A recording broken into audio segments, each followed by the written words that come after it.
If you'd like, I could fly you and your friend there, easy peasy lemon squeezy. Okay, I'll ask him. He said he can't come. Let's go. The f was that shit? Welcome back, everyone. This is going to be my full Rick and Morty Season 5 Episode 3 video, A Rick Convenient Mort. There were a whole bunch of Easter eggs and references and celebrity guest cameos, so we'll break it all down. If you're brand new to the channel, be sure to subscribe to get all the episodes. I will be doing videos for all the episodes this season. I'm doing that weekly giveaway for Rick and Morty merch. All you have to do to enter is be a subscriber and just leave your favorite Easter egg or reference from the episode on the video. Careful for spoilers if you have not seen the episode yet. We'll work our way through shot by shot, talking about Easter eggs, WTF moments, cameo scenes, and I'll just number these as we go along to stay organized. Starting with the title of the episode, A Rick Convenient Mort, which is a reference to An Inconvenient Truth, the environmental film about pollution, global warming made by Al Gore, which is meant to play into the whole Captain Planet Planetina character storyline. And that was our major celebrity guest cameo. Not the only celebrity cameo, but the biggest one. Planetina was played by Alison Brie. Most of you probably picked up on her voice because it's pretty identifiable. Dan Harmon was making all kinds of jokes about it on his Instagram before the episode because she's like the next big Community main cast member to come guest star on the show. The only core members of the group from Community that haven't guest starred on the show now are Danny Pudi, Donald Glover, and Nicole Yvette Brown. Chevy Chase as well, but I think it's safe to say Chevy Chase won't ever go anywhere near Rick and Morty. The opening scene is them creating new Rick and Morty t-shirts that they can sell as merchandise, which is used as sort of a call out from the writers joking, trying to get people to buy more actual, real-life Rick and Morty merchandise. Like, please, help us earn more money by buying our merchandise in real life. Which itself also plays into the overt commercialism of the 1980s and early 1990s Saturday morning cartoons. Like, the episode is a big Captain Planet parody, yes, but they also try to use shows like that as glorified toy ads to sell merchandise, with a sort of tacked-on moral message at the end, which they sort of call out at various points during this episode too, with her pointing to camera, breaking the fourth wall. Be a Planeteer. Recycle. We do? The power is yours. So that's kind of the theme of this whole Rick and Morty episode, not just parodying Captain Planet and environmentalism, but also parodying the blatant commercialism of those cartoons with this opening. Like, love buying merch, we can totally sell these. The store itself is just meant to be a reference to stores like Hot Topic that do a lot of licensed merchandise. And I love how offensive they're trying to be with the t-shirts. Like, what is the craziest t-shirt we can think of, which sort of plays in with the level of hedonism that they get to during the episode, both on Morty's side of the storyline and with Rick and Summer's storyline. Even though it was much more overt with Rick and Summer and their big apocalypse bar crawl. It wasn't like Slut Dragons level gross during the episode. Like, they got really gross with some of their humor, but it didn't quite get to the level of season 4. If we're talking about gross out comedy, it's going to be real hard to top that Slut Dragons episode. Speaking of which, there were a couple references to that episode during their apocalypse bar crawl that I'll point out when we get to that part of the episode. I do kind of wonder though if they're going to be selling these t-shirts as merch in real life. I wouldn't put it past them. But they intro the whole Planetina storyline with the acid rain, and it basically turns into an in-universe Captain Planet episode with Diesel Weasel, the villain, versus Planetina, complete with cheesy dialogue based on environmental themes. The funny thing about her takedowns, which become a common theme of the episode, is that she's actually super violent when you really look at what she's doing. Like when she's dealing with other people or she's going up against someone else, like the miners later in the episode, she gets really hardcore and they don't really address it till the end of the episode. Like here she uses this giant whirlwind to take out Diesel Weasel, but the whirlwind also causes a ton of collateral damage, which is meant to foreshadow her turn to the dark side later in the episode, like damn. Then she breaks the fourth wall, pointing at the camera, doing the big G.I. Joe call-out service ad thing, and knowing is half the battle. They also did that during Captain Planet episodes. If you didn't actually watch any of those episodes, you could probably find some of them online somewhere. The funny thing about this whole Captain Planet joke that they were doing during the episode too, is that you may have seen the real-life parody with Don Cheadle as Captain Planet. That was also meant to be like an R-rated hardcore parody of Captain Planet. It was great. And as you can see, it also stars another Community actor sort of bringing the references full circle with live-action Gillian Jacobs showing up. Yeah, that's what I thought. Your punk asses. I'm going back up. Don't summon me again unless you're ready for that pain. Peace, dickholes. You also notice during this week's episode, Rick drinks almost constantly, like he almost always has a drink in his hand from start to finish, and the drool is back on his mouth. I think we've decided that the drool on the mouth is only for when he's been drinking, and it's just that, especially in the earlier seasons, he was always drinking in every single episode, and there's just been more frequent episodes in the later seasons like season 4 and now season 5 where he's not drinking, so you don't see the drool. There's a nice season 1, episode 1 callback later in the episode too, when you see him open the door to the ship, or like you see the back of the ship, and it's just overflowing with empty cans. There were actually several callbacks to earlier episodes, which is now a pretty common theme of Rick and Morty. Like a lot of long-running series, South Park, The Simpsons, Rick and Morty has started to reference itself, its old jokes, old plot twists more and more, so if you've been watching the series for a long time, you probably spot those pretty easily. Morty, of course, falls in love with Planetina on the spot, ditches Rick, and they go to eat vegan, cruelty-free donuts. And the way they animate this is hilarious. Morty kind of turns into the damsel in distress in this superhero situation. Like, imagine Lois Lane being carried off, swept off her feet by Superman, only it's Morty. And I love the attention to detail here that the animators are giving to this. The way Morty's eyes change when she picks him up. They also do that a little bit later in the episode too, when Planetina gives him that giant bouquet of flowers, the giant arrangement that's designed to look like a giant Morty head. Then they transition to the Planetina commercial that Morty's watching on YouTube from back when her team first started, and they sort of explain the whole twist of the episode. Like, they started back in the early 90s, and it turned it into a TV show, even though they were actually having those adventures in real life. But then they turned their adventures into a TV show, and now those clips are online like they would normally be for any other old TV show. And it just leans further into the Captain Planet references, kind of joking about how they selected their children from each major ethnicity, and they call their group Planetina and the Teenateers because it was Captain Planet in the Planeteers. But the funny thing about the episode too, this big twist with her character, is the way they treat it is that those rings actually have real power in the Rick and Morty universe or multiverse, and she really does have superpowers, and they had all those adventures, and at the end of the episode, she just flies off and is going to continue to exist here. And because she's made of elements, she's not going to die of natural causes. So she's going to fly off and just keep killing people trying to save the planet. I think in a situation like that, Rick probably wouldn't care or try to stop her as long as she didn't bother him.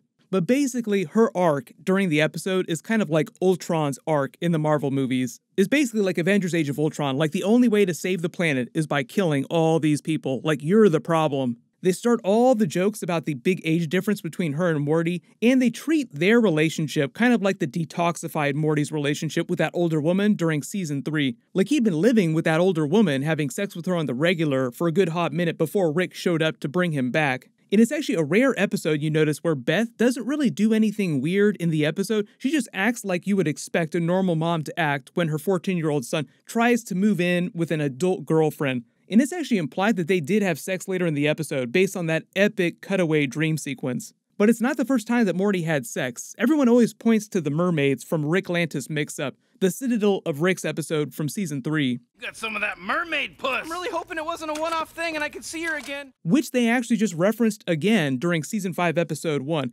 canonizing that Atlantis as the same Atlantis that Mr. Nimbus rules over. They set up the whole summer storyline with Rick going on that bar crawl because she just got dumped by her boyfriend Taylor. They make a Marvel Phase 4 reference saying that Morty is full-on dating a Phase 4 superhero. I've talked about the weird crossover energy right now between Rick and Morty in the Marvel Universe. Right now, there are several former Rick and Morty writers who are working on major Marvel series and movies. Most notably, at the moment, Michael Waldron, who's the showrunner on the Loki series, he also just wrote the Doctor Strange 2 movie. And the Loki series itself is kind of a Rick and Morty style multiverse show inside the MCU, with a whole bunch of different versions of the character running around. The only thing about this whole Rick and Summer storyline, it is not super clear at the beginning what Rick's initial motivation is for wanting to get away and party so badly. Usually when that happens, it's some fresh heartbreak that he references, but he doesn't reference any specific person that he's trying to get over during the episode. But the whole idea here is that he actually makes almost the same mistake that Morty does during the episode. Like he falls in love on the spot because he's so desperate to be with someone. In fact, Summer is probably the character in the episode that changes the least from start to finish.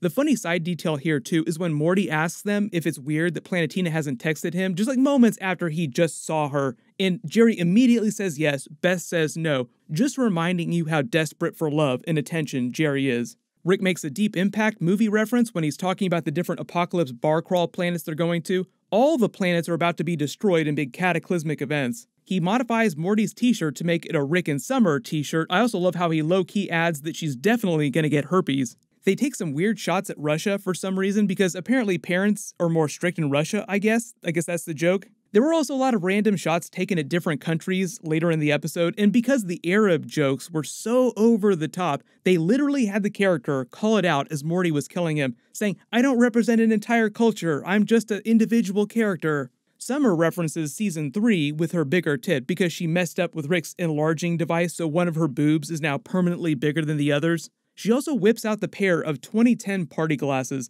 and the only references I could think of for this were that 2010 was the end of the early 2000s decade, and the year 2010 was also the same year as the epic BP oil spill, which is one of the worst natural disasters in modern history, causing tons of environmental damage, which kind of plays into the whole Planetina themes of the episode. The only weird thing about this Morty storyline really is just how sincere they were with it. Like, they played everything super serious during the episode, and even at the end of the episode, there was nothing to really take it back. Like, none of the ridiculous twists had anything to do with their actual relationship. Like, she wasn't lying to him about anything. Like, she wasn't pretending to be someone else, she wasn't a parasite. But even with the post-credit scene, they didn't really take anything back. That really, really gross post-credit scene. We'll talk about that in a second too. But there have been Rick and Morty episodes like this where you have a super downer ending, like season 2's autoerotic assimilation, where he tries to kill himself at the end.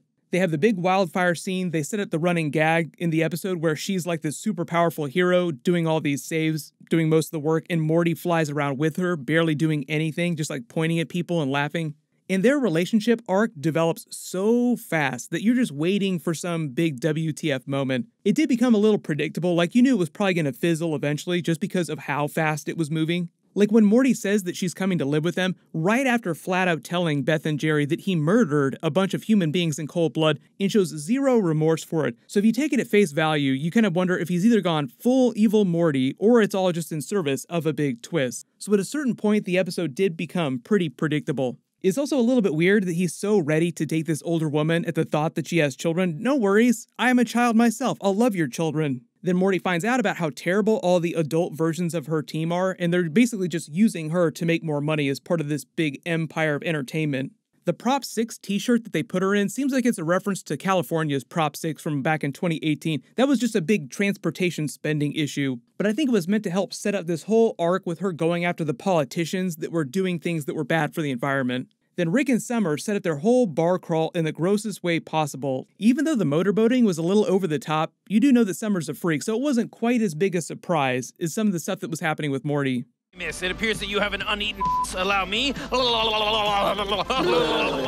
When they land on that first planet, Rick makes a Hackers movie reference saying hack the planet, and then they set up the whole Daphne arc with Rick sneaking her along with them because she's just using him to escape the apocalypses and he's desperate for love, despite screaming the exact opposite earlier in the episode. And being disgusted at Morty doing exactly what he's doing right now, basically falling in love on the spot. You also may have detected that Daphne was being played by Amy Sedaris, which is the other celebrity cameo during the episode. I think they were also making a slight BoJack Horseman reference with the horse sex joke as he was crossing the audience to get to her, because Amy Sedaris also voiced a character on BoJack Horseman, and all the Rick and Morty people are really good friends in real life with the BoJack Horseman people, and Dan Harmon has talked about doing a crossover episode with BoJack Horseman. Then Morty has his big hookup with Planetina, who sent him flowers like he's the girl in the relationship. They use the flowers for the payoff at the end of the episode too to bookend their relationship, with the flowers slowly wilting, kind of dying, and one falling from the eye like the face itself is crying. The way they play this dream sequence cutaway while they're having sex is meant to be Morty's imagination that we're watching, but because he's a kid, like they really want to play up the idea that he's this little kid, so it looks like a little kid's drawing, but we're watching Morty's mental representation of what he's experiencing right now. Later we find out that Summer has been using Michelle Obama's name on the bar crawl while she's busy doing it with every alien in sight. Then as they get ready to leave, you notice that because this party is so hedonistic, there are the dragon skulls in the background, the papier-mâché dragon floats. They kind of remind me of the Sex Dragons episode, like this is a sly reference back to that. Then they have the joke about her being summoned to the convention with Morty in her arms because she's literally just being teleported across the planet from Morty's bed. And the other funny thing here too about all their powers as they're combining them to summon her is that instead of earth, it's dirt. So it's air, fire, water, and dirt. I think just to make it sound extra lame. Then Rick and Summer go to the next party planet. It gets even grosser, like its level of hedonism goes even more over the top. Caligula would roll in his grave if he saw how nasty some of these degenerates got. They also use that to sort of set up the really gross post-credit scene joke. Like, Mom isn't talking to us now, everyone's pissed. Yep, sounds about right. You have to imagine the writer's room when they were coming up with this part of the episode. Like, what is the grossest possible thing that everyone could do at this last planet that we visit? Then when Morty finds out they're about to sell Planetina to some wealthy Arab person, they're trying to stop him from being with her, killing the deal. He kills them in this epic montage going full John Wick, infiltrating their secret deal disguised as a pizza boy, takes all their rings, then uses those to summon her and go back to the house. You also notice that the name of the fake pizza business that he used for this is called Murder Pie, which kind of reminds me of Game of Thrones Season 7 Episode 1 with Arya baking the Frey pies. Delicious murder pie. I'm not totally sure which board game this is meant to be a reference to, but the whole dinner scene is just hilarious in how sincere and over the top they play it. Like, oh, so you just killed a whole bunch of people and you want to move in as a 14-year-old with this way older girlfriend. They try to wrap things up pretty quickly. They go through that funny montage of her going around with him, taking all those people out. You can kind of see his face slowly get more and more contorted with each new instance. First, she burns down that congressman's home, then she kills all the miners and goes full dark side, like she is crazy OP and is only now just letting loose. She's been holding back this whole time. Morty breaks up with her, but like I said, the real WTF moment here is just that they play it like it's not meant to be a joke, and Planetina implies that she's just going to continue killing people all over the world to try and save it. Going even more full Ultron from the Marvel movies. And of course, there is that WTF post-credit scene. Probably the grossest post-credit scene, I think, in the history of Rick and Morty. I can't think of anything that's been crazier than this. If you did spot any big Easter eggs in the episode that I didn't mention in the video, just write them below in the comments. I will try to do a trailer video for episode 4. There's a rumor that we're going to get a new Venom 2 trailer sometime this week, and my full Loki episode 5 video will post on Wednesday, so make sure you have alerts enabled for my channel so you don't miss anything. Congratulations, TR Johnson, you're the giveaway winner from my last big Rick and Morty video. Please email me on the About page of my channel so I can get your contact details. Everyone, click here for all my Rick and Morty Season 5 episode videos, and click here for my full Loki episode 4 video. Thank you so much for watching, everyone stay safe, and I'll see you guys tonight.